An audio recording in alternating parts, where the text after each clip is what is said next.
Are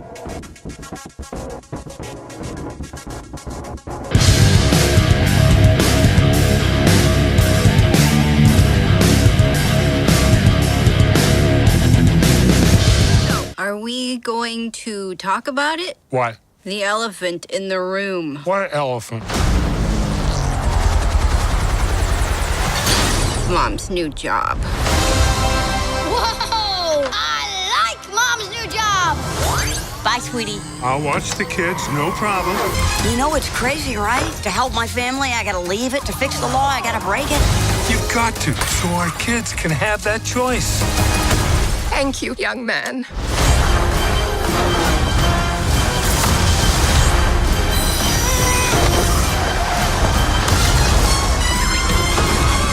Combustion imminent? What does that mean? Ah! It means fire, Robert. Hi.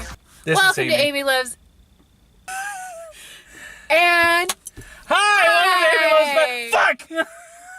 hi. Welcome to Amy Loves Bad Movies. It's been a minute, right? Yeah. And 3 edits later. I'm Amy. This with me as always is Josh. Hi, I'm Josh. And we are gonna go see a movie today. What movie are we seeing? I hear it's pretty good. I hear it's amazing. I hear it's astounding. I hear it's magnificent. I hear it's pretty positive, to be honest. I hear it's Incredibles 2, which is what I asked. Oh, well, I didn't say Incredible first, so why are you saying you heard it was Incredibles 2? Anyways. We're gonna go in and see the movie now. Like, how are we're gonna follow that up? What am I supposed to say to that? Stella comedy. Okay. This is a movie, what, 15 years? I've done my waiting!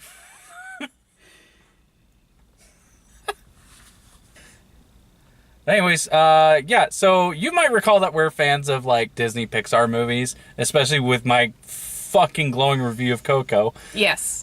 Which is still one of the better movies I've seen in a while.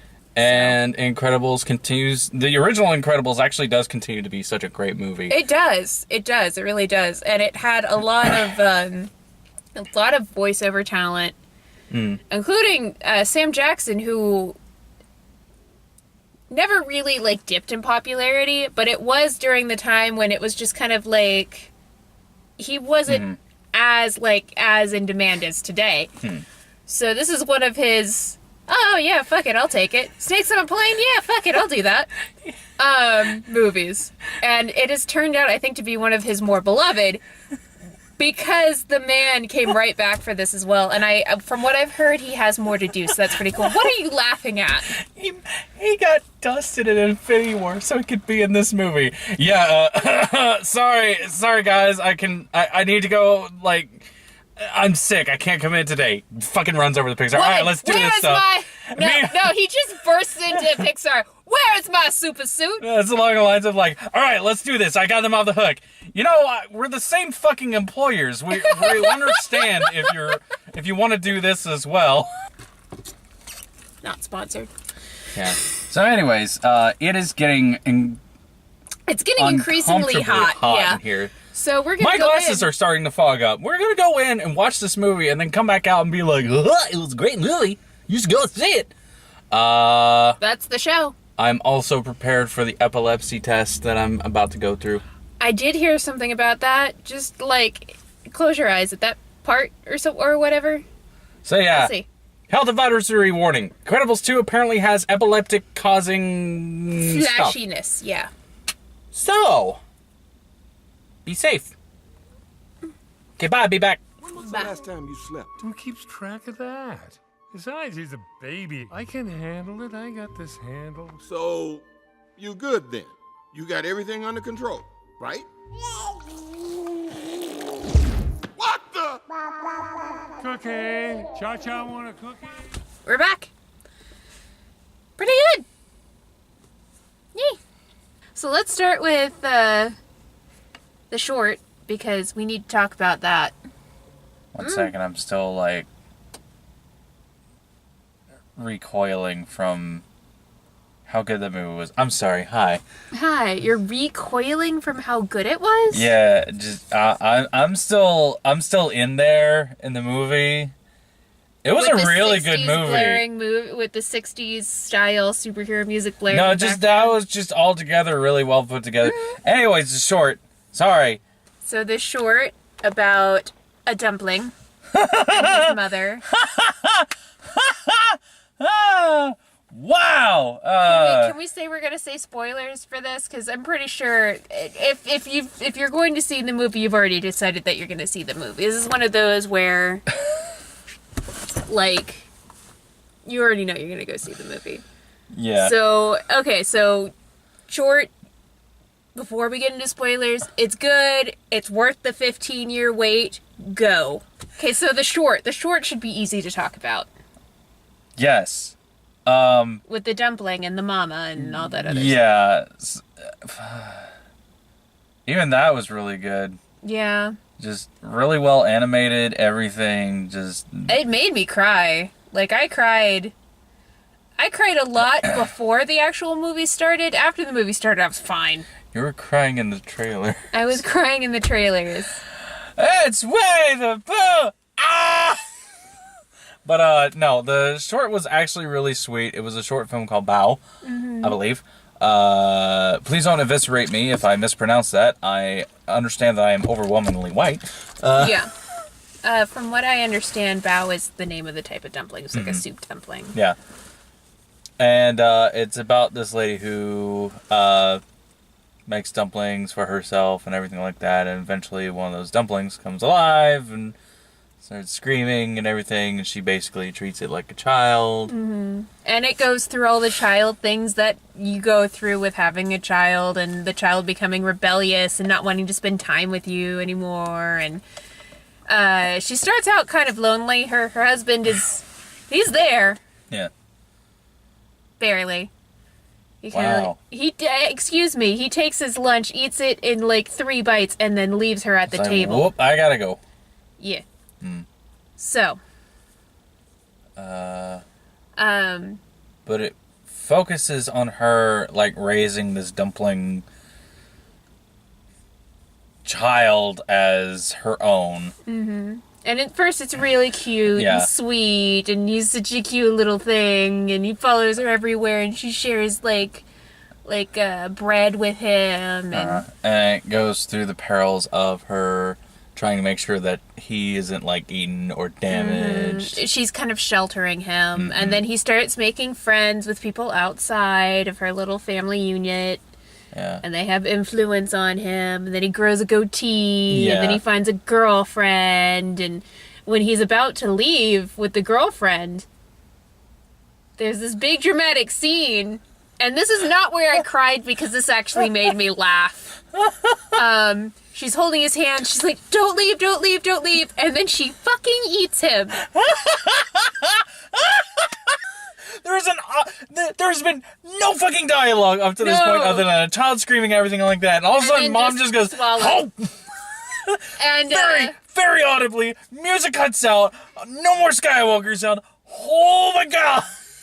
there was a couple of laughter from, like I wasn't the only one laughing in this theater. There was a couple of people laughing, and then there were a couple of people with, I think I just started laughing just because of the ridiculousness of it. But then you realize that the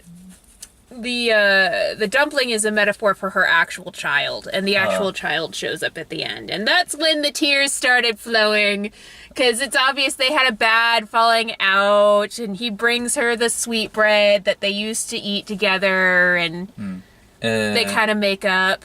Like, the child's gonna have to grow up and move out and make friends and eventually And the live their coddling... life, make bad choices, make good choices. Overly coddling someone can push them away, despite your best intentions. Yeah. But also to remember that your parents do what they do for the most part because they love you. It legitimate... Okay, So yeah, moving moving Bao from is short great. to... I Into need You have this. a mighty need to speak on this movie. Mighty need! Holy crap, that feels like a sequel. Like, Did. if this was a... It was legit. Yeah, if this was a television series, this would have been episode fucking 2. Or season 2. Yeah, yeah. If this was season 1, the one we watched was season 2 for sure. literally picks up right as, like, the last movie lets off. They go through a whole thing where, like, oh, hey, the Underminer shows up, and then the family goes after them and tries to stop them. And then we all remember that the one loose end that they didn't wrap up in the first movie is that supers are still illegal. Mm-hmm. Well, and that's where the family drama comes in. Yeah, they opened it up to... They did open it up to the ideas of, hey, we can make supers legal again. But they raise a really good point, because most superhero work actually has a lot of collateral damage, which is what Marvel and DC don't... Especially DC, doesn't approach. Mm-hmm. Marvel at least tries to do, by the end of the day, it counts on the people we save. Yeah. DC... Anyway, but the opening whole sequence goes through them trying to save people. Stopping the Underminer. That trying to stop as much property damage and everything like that. And eventually, like, unfortunately, they're still illegal. They get arrested. They have to go through the program. Except Frozone. Frozone, who does show up to help, cheeses it immediately. Like, he gets out of there. Yeah. And he's like, 5-0, we gotta go. And then he meets up with some people who help them later.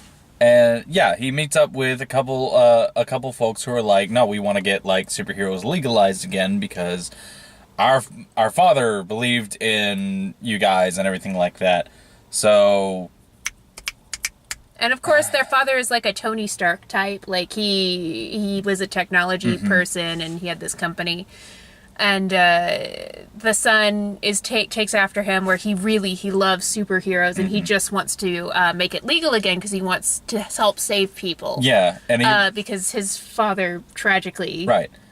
Died after superheroes were put underground because he couldn't reach his friends. So it's this brother and sister, and I kind of called right from the beginning who the bad guy was. Especially in her Cruella de Vil outfits. She even had, like, the dark around her eyes. Yeah. And she was the tech genius, and the bad guy in this, the screenslaver, is obviously a tech genius. So yeah, it's pretty clear from the beginning that the evil person that they're fighting is actually this rich guy's sister who supplies with all the tech. He's like the salesman, he's like the pitch guy, he would be the bard. Yeah. And she's like an engineer type.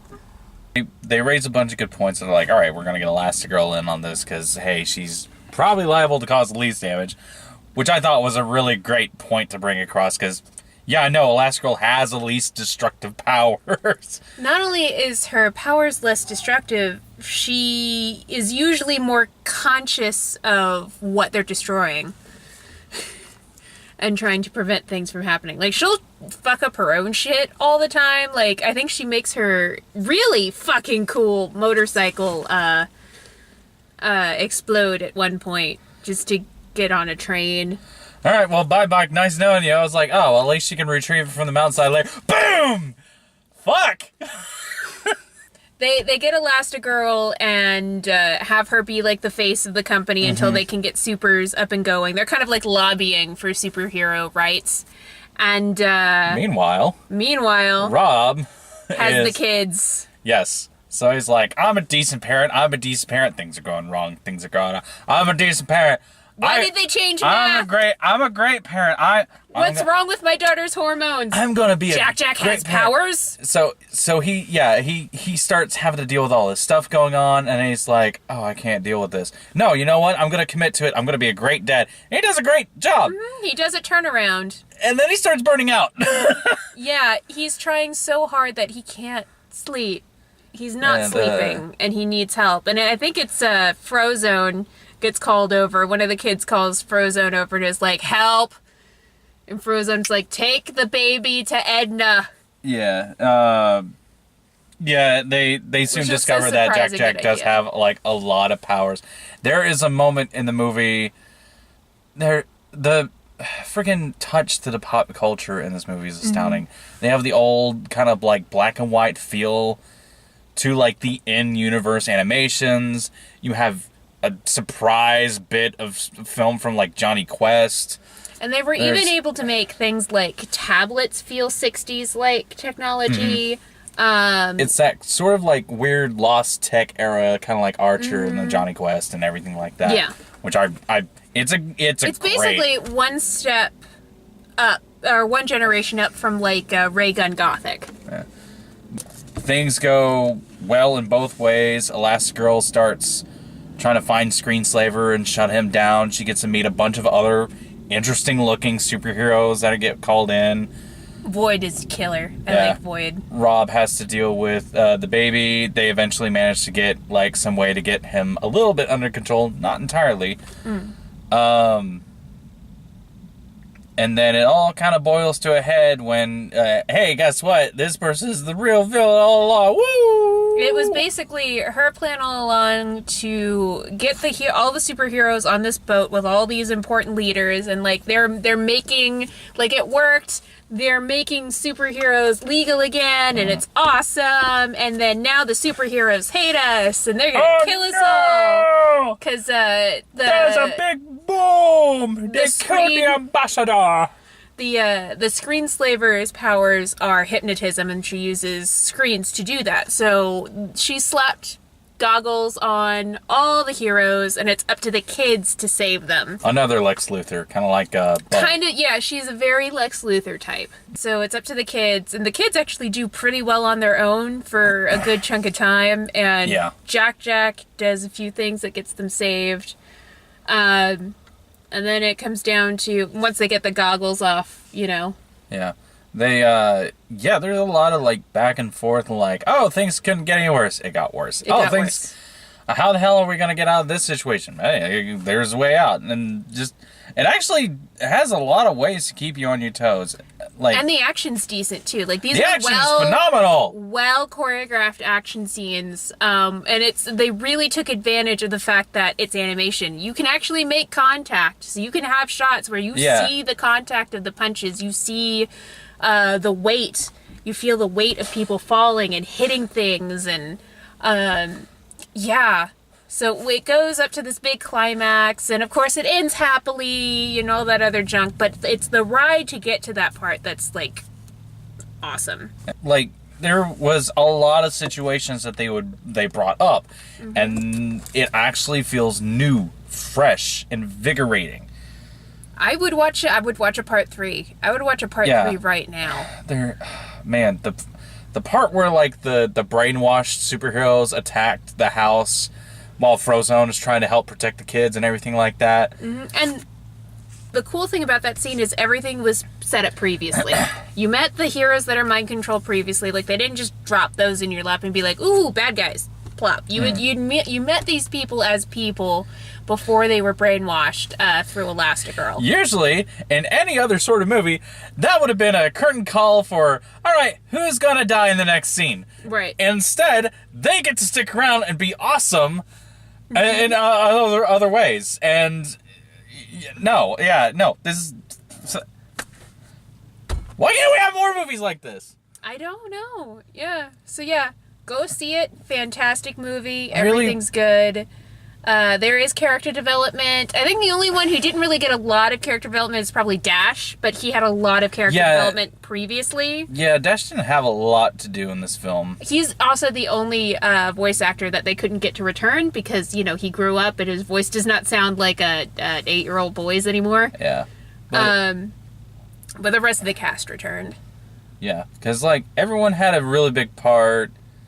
He seemed like the odd duck out. But, yeah. But then, you know what? He was still Dash, and he was still funny, so it worked. Yeah. It was fine. Great writing, great action, fantastic cinematography. Holy crap. The attention to detail, capturing the sort of, like, that era of the tech and the pop culture and all the stuff going on. Especially seeing as tech is just a huge part of the story, and it has to be believable tech that seems advanced, but yet also fits within the universe. So that was pretty clever. Just the general vibe of everything was great, and just, go see it. Go watch it. Moving on to the trailers. What trailers did we see? We saw Winnie the Pooh. I can't even remember the trailers anymore. All RAM allocated. Incredibles 2. Yeah, no, there was the Christopher Robin trailer. Yeah, and that looks, I think, well, I'm a little biased. I'm kind of a gigantic Winnie the Pooh fan, so just seeing my childhood toys walking around, like, it made me cry. I don't think it looks bad or anything like that. It's a Disney movie. It's not going to be terrible. Yeah. And then... Alpha still looks like shit. Alpha, no, I don't want to see Alpha. There was a new Way trailer. Too white. It's very narrative about the story about fireman's best Fuck friend. Alpha, I don't want to talk about Get out of Alpha. here. The Grinch. It was hit and miss. Like, there were some jokes that actually made me laugh. Like, the comb thing was kind of funny. That's Illumination for you. Like, And one then- thing will make you laugh, and then the 90 next will just be duds. Yeah, and it's not even like I'm revolted or anything. It just falls flat. Like, it flat lines, and then every once in a while there's a giggle. I do think Cumberbatch is a good cast for the Grinch. I just don't understand why he's still doing an American accent. And high-pitched his voice. Yeah. Like, it was a weird choice. I know you want to be different, but your natural voice was actually pretty good for this. But, you know, I'd be willing to give it a shot. Maybe, like, Maybe he's on a disguising matinee. his voice because he realizes how crap the movie's going to be. I'm sorry, I have no love for Illumination pictures. They all fucking suck. So, stepping up from that, Anyways. How to Train Your Dragon 3, we loved the first two. I I don't enjoyed know the about first this. two. I wouldn't say I love the okay, first two. I love the first two Yeah. because I love dragons. And I want to really be excited for this, but a lot of it feels like a retread of the second movie. With the, we found a lost area full of dragons, and Yeah, it feels... this guy's coming for our dragons, we have to protect them, and... It is exactly the second movie again. Except there's no parents to kill off. Well, It the is- mom, but I don't think Kate Blanchett returned, Yeah. so... It's still exactly the second movie again. And we already ended with him becoming chief and assuming control, and that was the perfect arc for the story, from where he started off as like the lowliest person in the tribe, in the village. The trailer. So- I love how the trailer starts out. Where all the dragons go? The entire rest of the trailer. Dragon. Yeah. So looks like crap to me. I don't think it looks like crap. I just don't think it's going to be able to live up to its predecessors. There was something about a dog. But it might surprise us. Oh, It looks like namby-pamby Dog garbage. Story. It kind of looks like those like New Year's and Valentine's Day, where it's a bunch of different like celebrities and different stories that barely connect. Who gives a fuck? Even the dogs look bored of being in that movie. Every shot of the dog looked like they were just waiting for the treat offside. Like, they were sat there, they were posed. I've seen YouTube animal videos that are far more entertaining and have more charisma than anything in that trailer. So, I'm probably going to skip that. Lego Movie 2, second part. Ah, yes, Lego Movie 2. Good It morning, opens, cyborgs. Good morning, sewer babies. When it opened, the first thing out of my mouth was, are they taking the piss out of the Resident Evil series? Because it reminded me of Resident Evil Apocalypse. And then I realized, no, they're taking the piss out of every post-apocalyptic series ever. And I replied, good. Although I think the interior bar shot from the that's Mad Max just- thing, yeah, that's the cowboy Wild thing. It's Western, just yeah, just redone. in again. But yeah, that actually. Yeah, that looks like fun. I I would have like- not been disappointed by any of the Lego movies yet, although we didn't see the ninja one. And WB Animations is actually fucking decent. They have always been really good. Warner Brothers Animation. I was expecting has more always been Illumination. Really good. You were expecting more I was Illumination? expecting more Illumination. Instead, I got stuff that was actually fucking good. Well, that's good. I like the Storks movie. Oh yeah, the Storks movie. I cried at the Storks movie. Storks What the movie fuck? really good. Yeah. I actually wouldn't mind a sequel to the Storks movie. Or at least something within the same There's a lot tone. of dumb, goofy. There's a lot of dumb, goofy jokes that don't work in there, and there's a lot of stuff that I can't help it. My ribs are breaking. I'm laughing too hard. Why? So yeah, I mean Warner Brothers has always been really good animation wise. Wig. I mean, they put out the Animaniacs, you know? They put out most of the good DC movies. Most of the good DC movies are fucking Warner Brothers Animation Studios. So, yeah. I've always been a firm believer in the Warner Brothers animation department. Their movie department, on the other hand, is hit or miss, but their animation department's usually pretty good. Yeah. And then, of course, to top everything off, there was a Wreck-It Ralph 2 trailer. Yes. Wreck the internet. I don't care. Break the internet sounds stupid with Wreck-It Ralph. And they even discussed that in the trailer. She's the antagonist. Oh, absolutely. She's purple. Disney villains are either purple or teal. She's purple. She's blue with purple accents. Okay. So yeah, Disney villains are always very much highlighted with one color.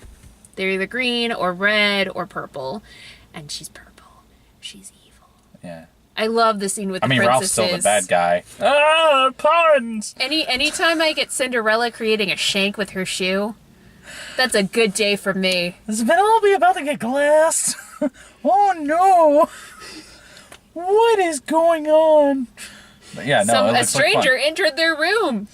Yeah, that one part with the Oh My Disney thing with like Star Wars and Muppets and Marvel and everything. I was just sitting there and like... Mulan is in there. She was on the stage working, and I think Ariel was on the stage working. So here, you guys are wondering where they are. Those bitches are still working while the rest of them are hanging out in the green room. That's why we don't see them have the conversation. Yeah, but yeah, that big scene with all the little different companies that they've acquired is basically just Disney sitting there going...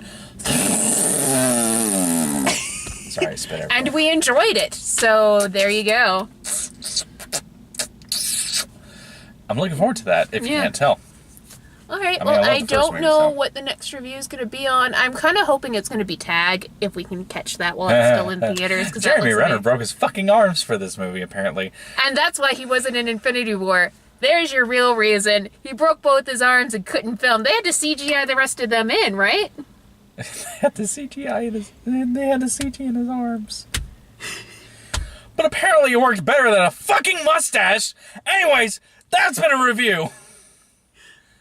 Bye, guys. And trailer talk. Bye. And short talk as well. Everything's magnificent. Bye. Goodbye. You might even say incredible. It all comes full circle, Amy. It always does.